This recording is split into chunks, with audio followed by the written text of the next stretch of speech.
পাঁচমিশালি রান্নাঘরের পক্ষ থেকে সবাইকে অনেক অনেক শুভেচ্ছা। আমি রেনেসা রুমা চলে এলাম নতুন একটি সহজ রেসিপি নিয়ে।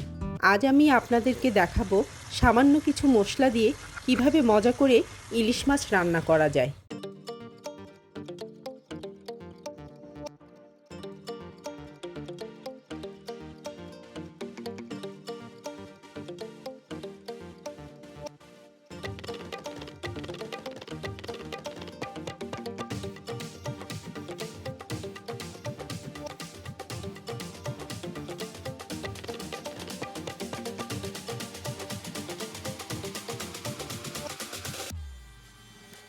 শুরুতেই আমি সামান্য হলুদ গুঁড়া, মরিচ গুঁড়া, লবণ আর সামান্য একটু সরিষার তেল দিয়ে মাছগুলোকে ম্যারিনেট করে নিব।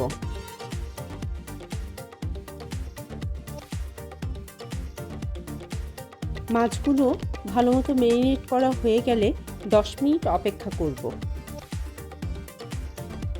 তারপর গরম করা তেলে আমি এক এক করে মাছগুলো দিয়ে দিব।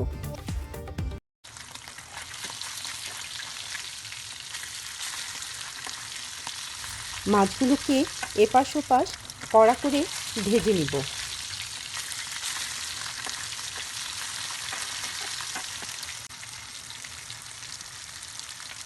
মাছগুলো ভালো মতো ভাজা হয়ে গেলে সেগুলো তুলে নিব এবং একটা পরিমাণ মতো পেঁয়াজ কুচি দিয়ে দিব। পেঁয়াজ কুচি ব্রাউন কালারের ভাজা হয়ে গেলে দিয়ে দিব লবণ, হলুদ গুঁড়া, মরিচ গুঁড়া, ধনিয়া গুঁড়া, সামান্য পরিমাণ জিরার গুঁড়া। তারপর সামান্য পানি দিয়ে কষিয়ে নিব মশলাগুলো ভালো মতো। মশলাগুলো কষানো হয়ে গেলে ভেজে রাখা মাছগুলো দিয়ে দিচ্ছি। তারপর পরিমাণ মতো পানি দিয়ে অপেক্ষা করব মাছ রান্না হওয়া পর্যন্ত।